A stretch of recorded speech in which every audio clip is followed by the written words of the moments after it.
So I kidnapped my mare. That's me, that's the mare, and we're eating in a restaurant called the Blue Moose. Now, unlike my previous videos, the story I thought I was filming turned out to be different than the story I actually captured.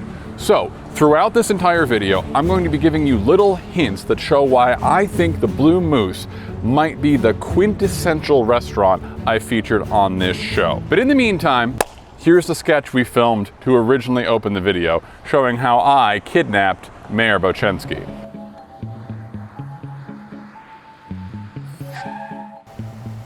Hey Mayor Gander, what brings you to this side of town? I'm here to pick you up for the crosstown rivalry hockey game. Oh man, that was today? That was today. We had it all set up. Come on. All right, we better go then. Hey, wait a minute. This isn't the way to the Ingolstadt Arena.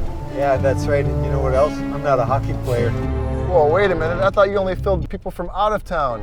That's why we're taking you To Minnesota.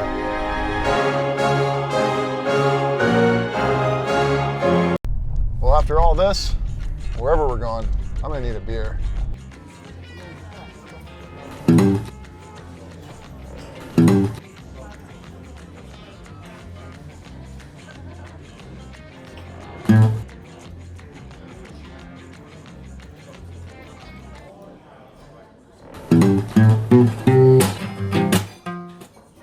Welcome back to Grand Forks, the show where we bring people from out of town into town to see which items they would come back for. Today, we are featuring the Blue Moose Bar and Grill in East Grand Forks with our guest, our unwilling guest, Mayor Brandon Bochensky. We're the greatest restaurant city in the whole entire world, and that's why we call it Grand Forks. So who's gonna be making the first selection? Well, my name is Patrick Beaupre. I'm one of the co-owners of the Blue Moose Bar and Grill, and we've been open for 26 years now. What's your history with the Blue Moose? Tell me a little bit about how you fit into this whole picture. Yeah, so I started here as a busboy when I was just about 16. Started serving and bartending through high school and college. Got offered a management position. The previous owners decided to sell off, so 2020 was a fun year of first full-time ownership. COVID hit in March and things got interesting.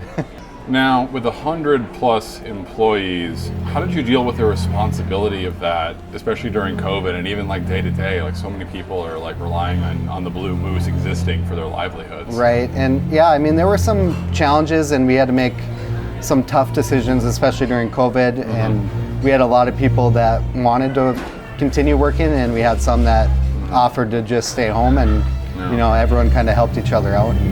So in the end, it all worked out and we were able to retain almost all of our employees except for a few that moved to other states. That's hint number one. What's the story behind the name Blue Moose? There was a children's book at the time when the original owner had started. There was a blue moose in there, and the main character's name was Dave, who was the original owner. And so Dave's two kids came up with the name Blue Moose, and it just kind of stuck. And where did that big blue moose out in the front of the restaurant come from? So that came on a drive home from the lake, saw it on the side of the road and decided to just pick it up, and it's kind of become one of those things that people like to add to their stories now. Yeah. A picture with that big blue moose out front. Pat, could you tell me how you see the Blue Moose? What is the Blue Moose? Yeah, so I think the biggest thing about the Blue Moose, ever since we opened, we have done homemade food. And I think that shows anything that is homemade is just going to be better. We've all picked something for Mayor Bochensky to sample. Tell me a little bit about what you picked. So I picked my favorite dish, which is called the chicken meisner. We take chicken breast that is marinated overnight, stuff it with gorgonzola cheese and prosciutto. We lightly bread it.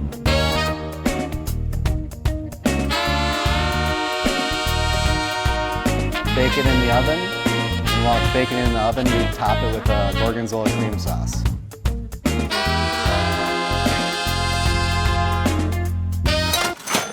Been my favorite dish ever since it's been on the menu. Wow, this reminds me of good old grandma bringing out some of the old world food. We were Polish. It's probably not Polish. This reminds me just the old style. You got the rice, you got everything piled on all in one. So I love that. You can smell that cream sauce already. That gets the palate going. I think I'm already drooling. So this is going to be tough to beat. Going first, all at once. All at once. With that cream sauce and the rice, almost tastes like a risotto underneath that. Yeah, definitely getting risotto vibes. It's creamy, it's rich. You know, one thing I noticed about this, Pap, there's a lot of crisp on that chicken, which is really impressive because I happen to know you bake it. Yeah, how do you get that crisp on there? That just unlocks all this. As soon as you bite through that, then it just unlocks the flavor behind it. You know, little secret to that, we use a lot of butter. This kind of with the crisp, it reminds me of a schnitzel almost. I think it's got that almost Bavarian and Czech feel to it. It's got a little schnitzel. I think it's the cordon bleu with a little bit of that Eastern European feel. That's what I'm going with. Yeah. So it's not just French to me. And I can imagine being here on a wintry day, eating this. This would warm you right up. Mayor Bochinski, how cold does it get here reliably? You asked me if I ever took a bite. We get down there the -20, -30, but this would, a nice adult beverage should warm you up really well on a cold winter night. Speaking of adult beverages, Pat, what are we drinking today? Today we are drinking Rhombus Iconic Blonde. So my favorite part about the Iconic Blonde is it comes from a great local brewery. Yep. It's got a good, nice, full body to it, and it's very approachable. It's a beer that goes with like any style of food. Whether it's comfort food like this, spicy food, it just cleanses that palate after each bite. Wait a minute, this is comfort food because I'm feeling pretty comfortable right now eating that. So I don't know if that's how it works, but yeah, do we get to eat the whole thing or do we have to stop and save room for the others? You might want to save room for the others. Okay. But, you know, we can keep it, we can get a little doggy bag for you. Might have to be a to-go for this one. Absolutely. Sure. I'm Britta Kratz, and I am a server and social media manager for the Blue Moose Bar and Grill. What attracted you to the Blue Moose? I think it's really unique because first you have the bar. Some people think of it as like, ooh, let's go to the bar, let's go to the Moose and get a few drinks. Cheese curds, chicken strips, things like that, burgers. But then other people are like, met someone on Tinder, let's go on a date, have like the pastas and the steaks and the fish and all of that stuff. So you've been serving here for how long? I started right at the end of April. And actually, here's a funny story for you. So I started at the end of April. And so I come in on my first day and you just host your first day. So I was all dolled up, had a cute little dress on, had my makeup on, had my hair done. And I was sitting upstairs in the office with one of our managers. His name is Jordan. And I was sitting there and I was like, I don't feel too good. No. And he goes, oh, feel free to like go to the bathroom, do whatever you need to do. And I was like, okay. So I went down the stairs, barely made it down the stairs. Went to the bathroom, was hanging out, and I was like, maybe going to the bathroom is gonna help.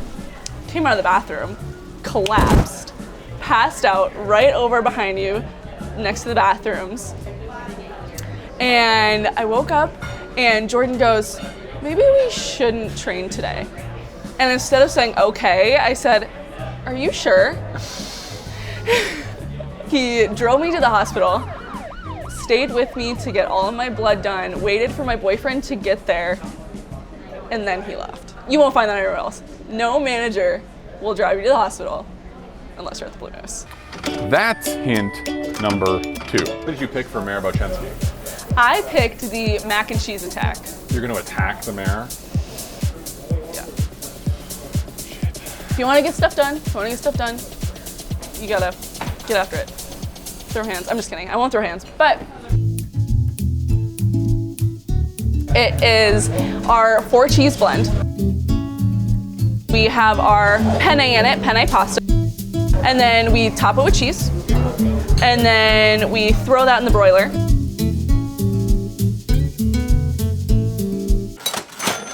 It's like a mac and cheese creme brulee. This is when I was a kid, you grew up with the Kraft dinner, the Canadian, they all call it Kraft dinner, your mac and cheese from a box. This is that on steroids. It's so like, I wonder if you can. I'm excited to get in there. This looks like you could very well burn your mouth with this. You can. Are we gonna burn our mouth? Let's no. Do we need to wait? Let's like just let it. Just sit there and get a nose on it. She tested it for us. Oh my God! Okay, is your mouth You just burned? jumped right in, All right. I blew on it first. making us look timid, Britta. I don't feel pain. We look really soft right now. All right. All right, let's go for We're it. tough. We can handle it. I can't decide which cheese you taste. You taste all 4 at once. It's got a bit cheddar, a bit of American. Yeah. But it's still, what's the 4 cheeses? You know? Secret. Oh, it's a secret. We've got 2 though. You've got American. There's got to be those 2. American and those cheddar. 2, yeah. Let's go for another bite. Find out what else we got in here. There's something that sort of flattens the cheddar though. I got to figure out what that is. You know, that could be a Monterey Jack. It's maybe even like a provolone. I don't know. Something is flattening it. Yes. I think it's provolone. It's got to be provolone. We'll see how it interacts with the beer, and then maybe that'll give me some more insight. Well, why don't you tell us about this beer? What are you drinking with this? So we are drinking the Shell's Brewing Company Blue Moose Lager, which is brewed especially for the Blue Moose. And I chose this because it's a brown lager, which means that it's going to be a little bit more nuttier. So with the richness of the cheese, it kind of balances it out because it's more crisp. They fit really well. And the last thing I love about this dish, my kids are getting a little bit older. They don't want to order off the kids menu anymore. Right.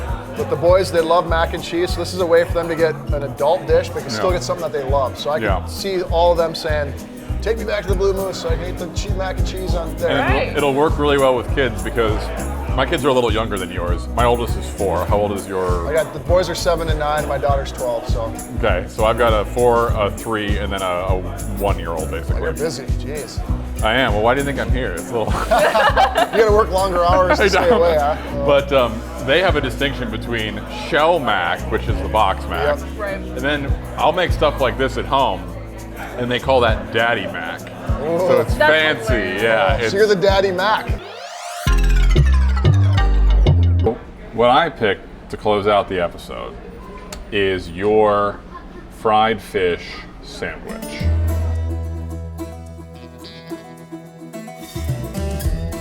Which I think is extraordinary. The piece of fish is humongous. Walk me through that sandwich.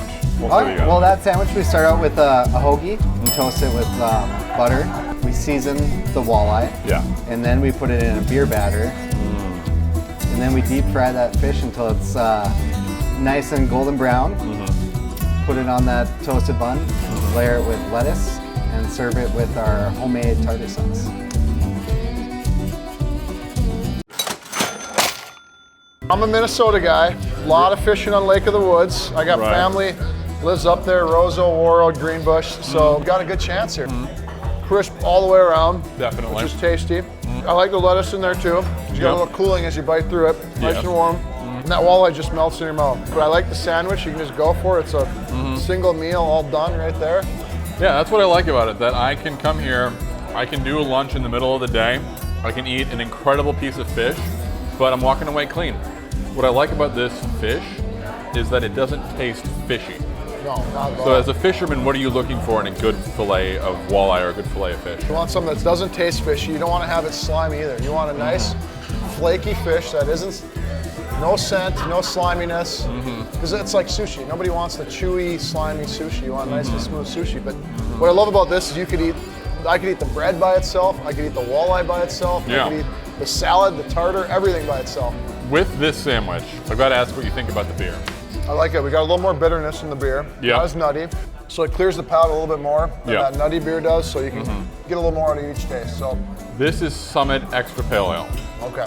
So you and I are both originally born in the Twin Cities. Yep. Oh yeah. And growing up, this was the mainstay beer that my family had. This is St. Paul beer. This is Summit. Got to represent the local stuff. Got to do the Love good it. stuff. And then they got that here too. So this is all Minnesota sourced. You got to love that.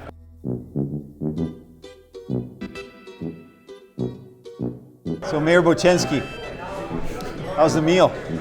It was pretty phenomenal. You know what? The Blue Moose has some pretty great food. My favorite part about it is though, it's got the best view I've ever seen. Downtown Grand Forks. Now, before we get back to Mayor Gander, I need to tell you why this episode, I think, is the most important one I've ever made. Did you catch the 2 hints I gave you? At the beginning, Pat was too humble to tell you what is a phenomenal fact. Not only did he not get rid of employees during the pandemic, his own employees figured out among themselves who needed the money, who needed the hours, and they sorted it out so that everyone who needed to get paid could get paid. Phenomenal fact. Number 2, Britta's story about the manager taking her to the hospital. That is so phenomenally rare in this business, I can't even tell you. And the whole thing about the Blue Moose that I love is that every day I've been there, the employees have had each other's backs. When I went to go film my interview with Pat, he was waiting a table. And I asked the waitresses about it. I said, Pat's waiting this table. And they said, oh yeah, if there's a bad table, that's what he does. This man has worked his way up from the entry-level positions at this restaurant to being the owner. That is what makes restaurants like the Blue Moose special. These places, these local places that the employees are invested in. It's the reason I think everybody should support these types of restaurants. These restaurants weren't created by a marketing team. They weren't built because of strategy. They were built because people cared about each other, about the food, and about their communities. Okay, enough of my patriotic speech. Let's find out what Mayor Gander is doing here. I do appreciate you allowing yourself to be brought over. I mean, you had plenty of chances to jump out like halfway over the bridge, but I mean, you're a good sport. You just rode it out and you came right on in here. I mean, you spent some of your developmental years in Minnesota, down in Blaine, right? Oh yeah. You're from Blaine, and you're also a real estate developer. So I had an idea to bring together your Blaine roots and your real estate developer. Oh, this ought to be good. The Blainopoly game. I'd like you to have it. Oh wow, this is amazing. Did you personally pay to get this? I didn't even know they made these things. Yeah, I had that made. That's the water tower I looked over. Central Avenue, and that's Highway 65. That's pretty amazing. I kind of had an idea that you weren't taking me to play hockey because I know you don't play a whole lot of hockey. It's too dangerous for the eyes. Well, yeah, you can puncture your cornea. So with that in mind, I had my staff prepare a little something for you. So just so there's no confusion in the future, I got a little bit of Grand Forks dirt that's going to be sat here at the Blue Moose. So forever on, I, Brandon Bocheski, the mayor of Grand Forks, hereby officially claim this space in the Blue Moose Bar and Grill for Grand Forks, North Dakota, and place it under the care and jurisdiction of myself and my successors. So for now and forevermore, a piece of Grand Forks will be sitting here at the Blue Moose. So, Mayor Bocheski, we've had a full day. Sorry about kidnapping you with Mayor Gander. My bad. It turned out to be a good kidnapping. First time ever. Yeah, definitely. Hopefully the last time ever. Yes. So we've had 3 things here at the Blue Moose. I've got to ask you, which one are you willfully, voluntarily coming back across state lines for? Oh wow, to cross state lines. First of all, I absolutely loved all 3. I love the walleye, just blast from the past. Got to think about being out on Lake of the Woods and thoroughly enjoyed that. The mac and cheese with the crispy top and just the warm, gooey goodness of that. I love that. But in the end, drum roll please. The chicken meisner with the gorgonzola. Oh, I'm just dreaming about it right now. I might cross the river and come back immediately just to eat that again. So I love that. Great choice. Thank you so much. Well, thank you, Mayor Bocheski, for doing this. Thank you, Blue Moose, for hosting us. If you want to see another episode, click right over here. If you want to see our very first episode, click right over here. And if you want to subscribe to the channel, please click right in the middle. We'll see you all in the next episode of Grand Forks. Bye-bye. City in the whole entire world.